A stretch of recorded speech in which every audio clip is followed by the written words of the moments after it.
Mga master, okay lang bang? Huwag niyong skip ang mga ads sa aking mga video kung okay lang mga master. Salamat sa solid na suporta po. Yon, what's up mga masters? Nandito na naman tayo sa panibagong araw, panibagong kabanata na naman ang pagsasama-samahan natin ngayon guys.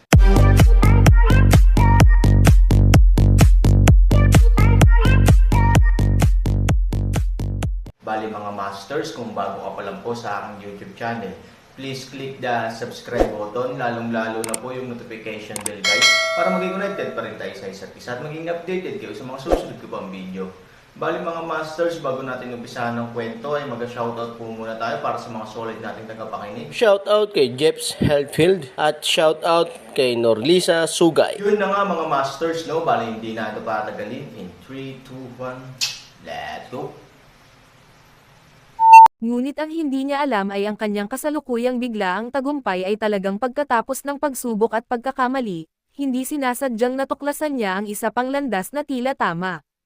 Ano ang ibig sabihin ng tama? Parang kapag may natutunan ka, mali sa simula, pero tama ang general direction, at sa pamamagitan ng patuloy na pagsisikap, gamit ang sarili mong pamamaraan at maling pamamaraan, na kumpleto mo ang isang alternatibong tagumpay ng ganitong uri. Ito ay maaaring may sigawa sa isang disenteng paraan, ngunit sa huling pagsusuri, kung ano ang mali ay mali kung tutuusin, at ito ay hindi may iwasang magdulot ng sarili nitong mga sakuna at epekto. Bahagi lahat ito ng plano ni Han Sanchen. Napakasama ng paraan na ginamit ni Han Sanchen, kumpara sa paatras na pamamaraan sa alamat ng mga bayani ng Condor, na binanggit niya. Ang siyam na yin manual na maaari pa ring kabisaduhin ng pabalik-balik ay hindi kinakailangang maging mahuhumaling sa mga tao, dahil ang pagsasaulo nito ng paatras ay maaaring hindi mabaliw sa mga tao, makatwiran ang logika ng paglilinang, kaya napatunayang mali. Ang mga pagbabago ni Han Sanchen, halos sa simula, ay malinaw na nagsabi sa iyo na maaari mong linangin sa isang tiyak na antas, at hindi mo mapapansin ang anumang malalaking problema. Ang kabuoang paglilinang ay maayos, kahit na ang mga pagbabago lamang ni Han Sanchen ay makatwiran at makatwiran din. Ngunit pagkatapos mong pag-aralan ang lahat, sa katunayan, anumang mali ay palaging mali. Kahit na may malaking tagumpay, hindi may iwasang palaki ng palaki ang mga problema dahil sa maling proseso. Kung kailangan ko ng angkop na talinghaga, ito ay ang ilang mahahalagang haligi ng matayog na gusali ay lubhang nasira. May problema ba dito? Darating ang panahon na mawawasak ang mga haligi at tuluyang mawawala sa alikabok ang matatayog na gusali. Si Chanho, na nakakuha ng kalamangan, ay ganap na nasa mood sa oras na ito at walang ideya kung gaano kalapit ang panganib sa kanya sa oras na ito.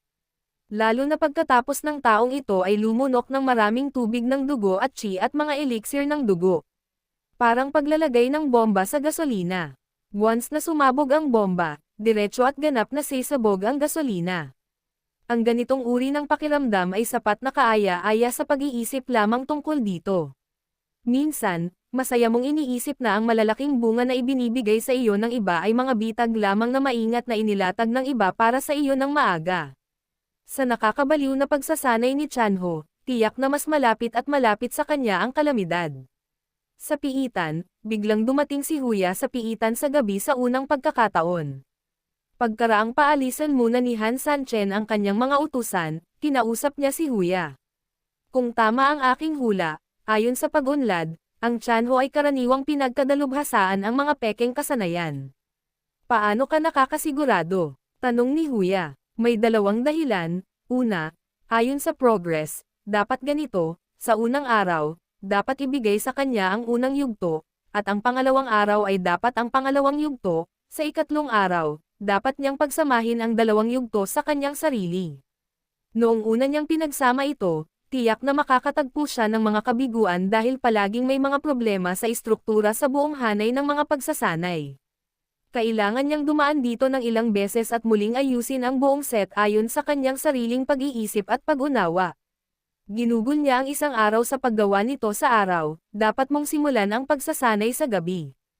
Ang pangalawang dahilan ay bagamat hindi siya pumunta para tanungin ako kung may mali ba sa practice ko nang makatagpo siya ng problema, kinahapunan, isa sa kanyang mga personal na follower ang pumunta sa selda at gumawa ng insinuations sa dahilan para bigyan siya ng pagkain, Tinataya ko na ang kanyang mga tagasunod ay walang mga utos ni Chanho, ngunit alam nila na ang Chanho ay nahaharap sa ilang maliliit na problema ngayon, kaya gusto nilang gumamit ng kanilang sariling mga pamamaraan upang maibsan ang mga alalahanin ng kanilang Panginoon.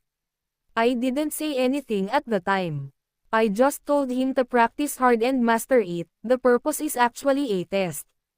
Kung may mangyari sa Chanho mamaya, siguradong babalik ang follower na ito para makahanap ng solusyon. Pero ngayong hindi pa sila nakakarating, isa lang ang problema, walang problema sa Chanho, ngunit sa kabuuan, dapat itong makinis. Kung tama ang hula ko, hindi magtatagal ay mahuhulog na sa obsession si Chanho. At this time, this guy will inevitably become uncontrollable. This is also the time when our plan will unfold. Kuya, are you ready? Tumanggaw si Huya at sinabing, Pinuno, ayon sa bilin mo, handa na ang lahat. Napakahusay, pagkatapos ay magsimula tayong kumilos ng walang karagdagang pagkaantala. Huya took the order, I will do it now. Habang pinapanood si Huya na umalis, ang mga labi ni Han Sanchen ay nakakurba. Naisip nila na kung sila ay nahuli, maaari silang umupo at magpahinga at makakuha ng maraming. Ngunit sa katunayan, mas alam ito ni Han Sanchen kaysa sa iba. Ito ay mga pagpapakita lamang. Minsan, ganyan lang talaga. Kung ano ang iniisip mo ay palaging kung ano ang iniisip mo. Para sa Han Sanchen, sa katunayan, ang pinakadelikadong lugar ay ang pinakaligtas na lugar. Kung siya ay nasa isang desperado na sitwasyon, ito ay maaaring hindi magandang sitwasyon para sa kaaway. Sa pagkakataong ito, magpapakasaya ako sa iyo. Ngumisi si Han Sanchen, mula simula hanggang wakas, hindi siya isang taong basta-basta susuko. Everything happens for a reason at dapat may demonyo. Natural na magiging demonyo si Han Sanchen. Tenggal. Boom. Makalipas ang mahigit kalahating oras, sa tent ni Chanho, biglang bumangon ang itim na enerhiya mula sa kanyang katawan. Pagkatapos, ang itim na enerhiya ay sumabog. Biglang nagsama si Chanho, kumikislap ang itim na enerhiya, at puno ng pagpatay at kabaliwan ang kanyang mga mata. Nang marinig ang ingay, agad na sumugod ang dalawang personal na tagasunod sa tent. Ngunit nang makita nila ang itsura ni Chanho ay agad silang nabigla. Commander, ano bang nangyayari sa'yo? Commander, okay ka lang ba? Bagamat ganito ang tanong, halatang alam na ng dalawang tagasunod na umabot na sa yugto ng pagkahumaling ang kanilang commander. Patayin. Kahit gaano pa katagal na sinundan siya ng dalawang tagasunod, si Chanho ay may pagpatay lamang sa kanyang mga mata.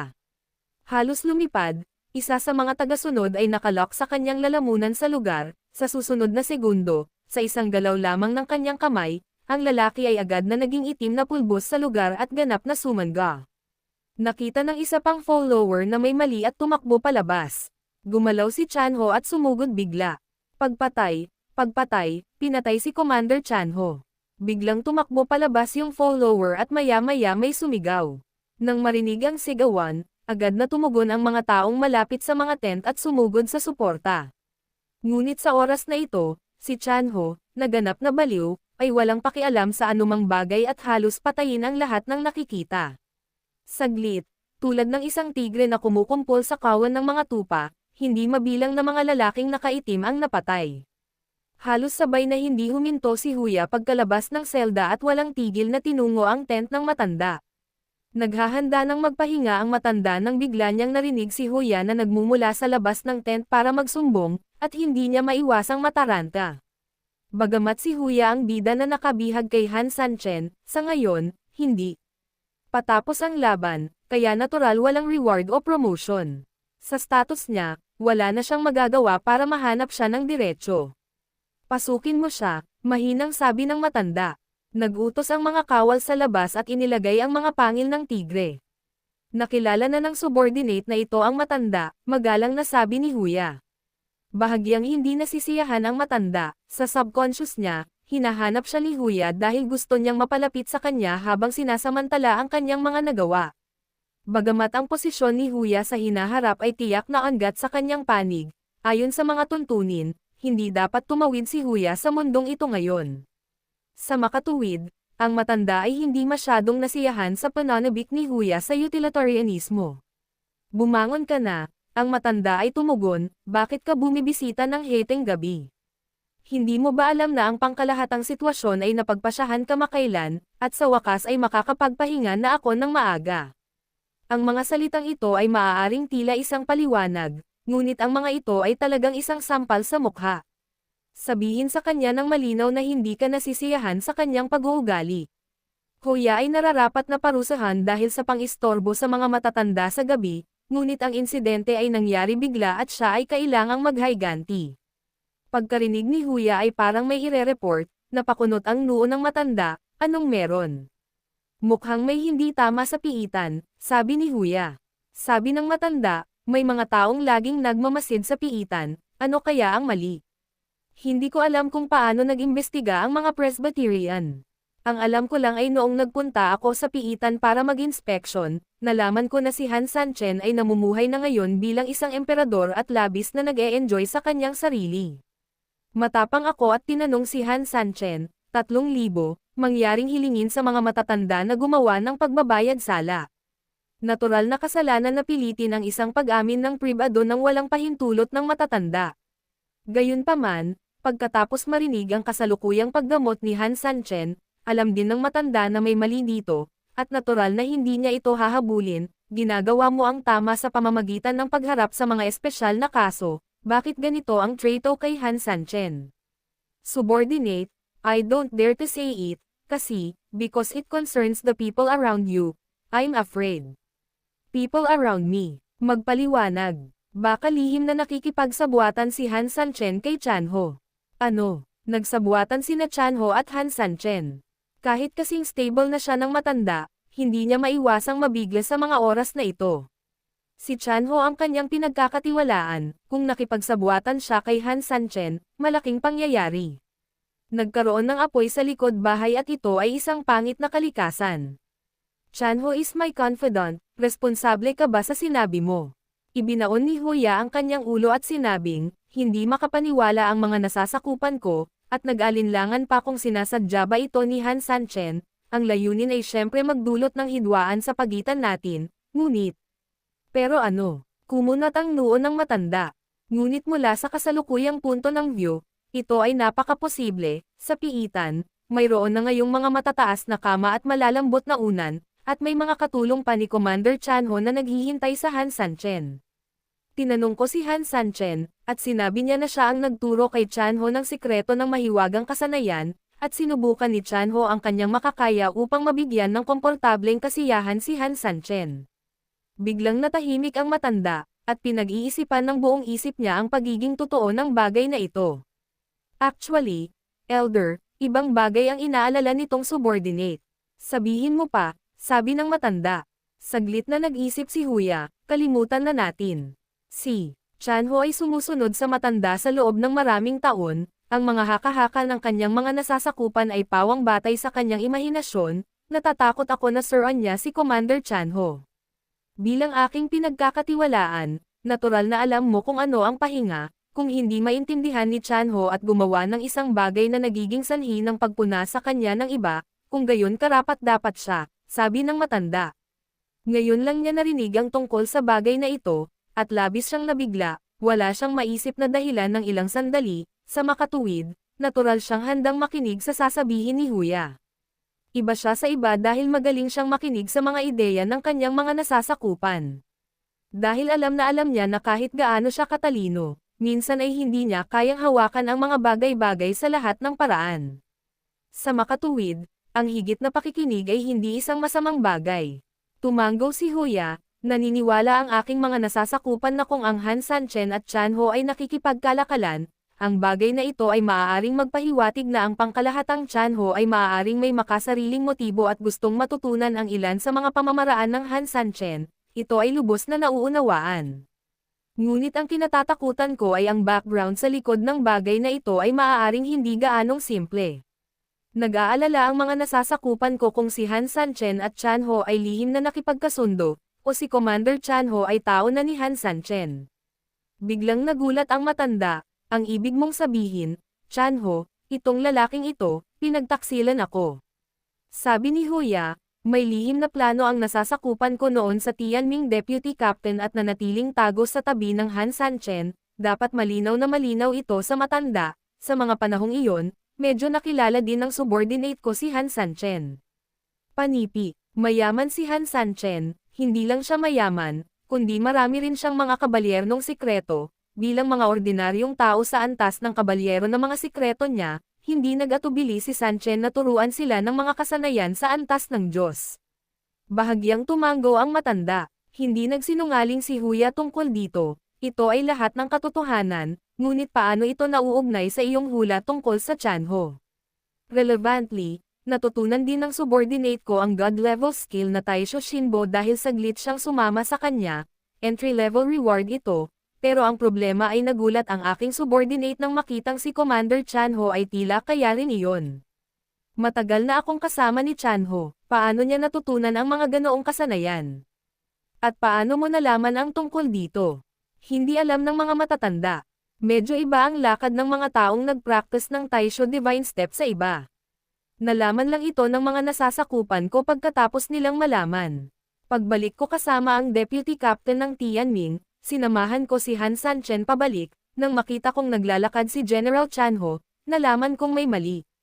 Kaya nga noong mga panahong iyon, hindi maisip ng mga nasasakupan ko kung bakit ginawa ni Commander Tang Tianho ang Taisho Divine Step, bukod pa rito, malapit siyang tiwala ng mga matatanda, kaya hindi sila masyadong nag-isip at hindi nang ahas na magsalita.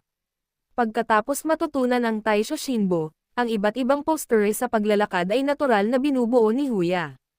Gayunpaman, hindi alam ng mga matatanda ang pamamaraang ito, at kahit na alam nila, maaaring hindi nila alam ang pagkakaiba sa kanilang posture sa paglalakad. Kung niloloko ng isang eksperto ang isang tagalabas, ibig sabihin kaya niyang buuin ang anumang gusto niya. Gayunpaman, ang huling karapatan ng interpretasyon ay nasa Han Sanchen.